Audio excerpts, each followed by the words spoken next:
प्रलय के बाद जब कुछ भी शेष नहीं था, तभी महर्षि मार्कंडेय अनंत जल में भटक रहे थे।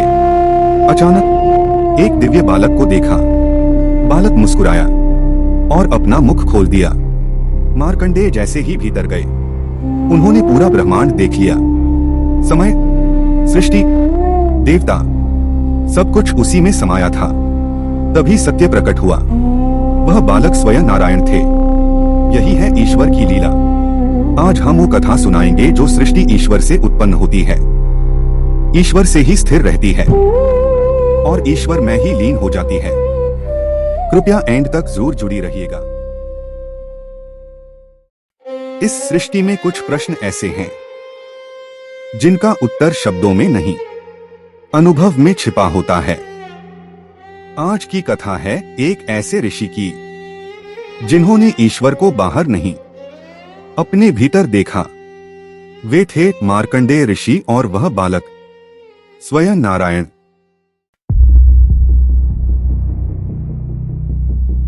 मार्कंडेय ऋषि बचपन से ही असाधारण थे। जहां सामान्य मनुष्य मृत्यु से डरता है, वहीं मार्कंडेय ने मृत्यु पर विजय पाने का संकल्प लिया।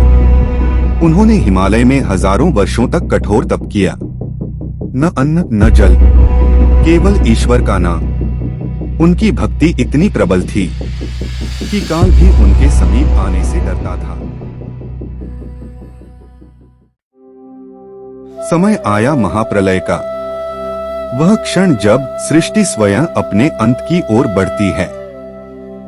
पर्वत डूब गए, लोक लुप्त हो गए, देवता भी अदृश्य हो गए। चारों ओर केवल जल और मौन। मार्कंडेय ऋषि उस जल में अकेले खड़े थे, साक्षी बनकर।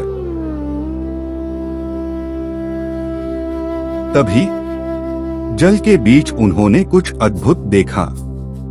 एक छोटा सा वटपत्र और उस पर एक दिव्य बालक, नीले शरीर वाला, असीम शांति से लेटा हुआ।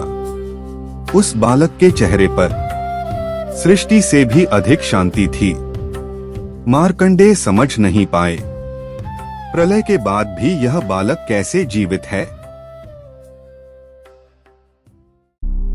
जैसे ही ऋषि समीप आए, बालक ने धीरे से मुंह खोला।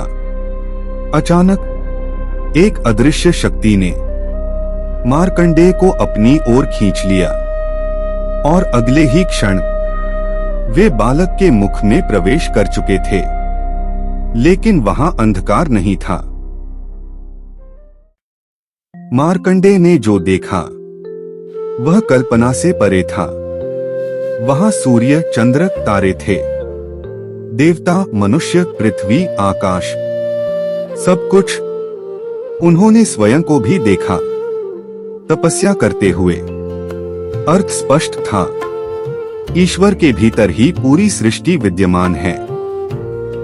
बाहर जो दिखता है वह केवल माया है।